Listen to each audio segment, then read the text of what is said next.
Si vous tapez « Comment gérer son stress » sur Google, vous avez 47 millions de résultats, avec des réponses parfois très judicieuses et des conseils très à propos.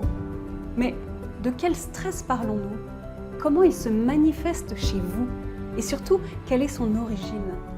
Vous risquez de mettre un pansement sur votre stress au lieu de vraiment en guérir si vous n'avez pas bien identifié et compris votre stress. Voici quelques extraits du parcours. Un premier extrait sur la définition du syndrome du stress. Nous avons donc vu les 3 phases du stress: alarme, adaptation, phase de résistance et épuisement. Si vous vous sentez en phase d'épuisement, il est urgent de réagir, de lever le pied et de vous faire aider. Si vous êtes en phase de résistance, il est essentiel de vous poser 3 questions. 1. Est-ce que cette phase dure depuis longtemps? 2. Est-ce que l'élément stressant est temporaire? Par exemple, une échéance sur un gros dossier, un collègue en congé, un rachat de l'entreprise. 3. Où est-ce que l'élément stressant est permanent? Problème d'organisation du travail, manque de reconnaissance, relations difficiles, changement permanent? Auquel cas, il est essentiel de trouver une stratégie soit pour que la pression diminue, soit pour en être moins affecté.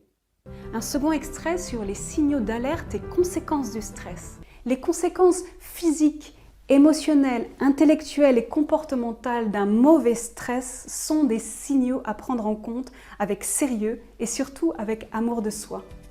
J'ai accompagné de nombreux coachés qui préféraient ignorer ces signaux. Ils pensaient qu'il était normal d'être stressé, fatigué, que cela faisait partie du monde du travail. Non, se résigner au stress est une impasse. Il n'est pas normal d'être quotidiennement sous stress et d'en souffrir. Ce n'est bon ni pour soi, ni pour l'entreprise qui vous accueille.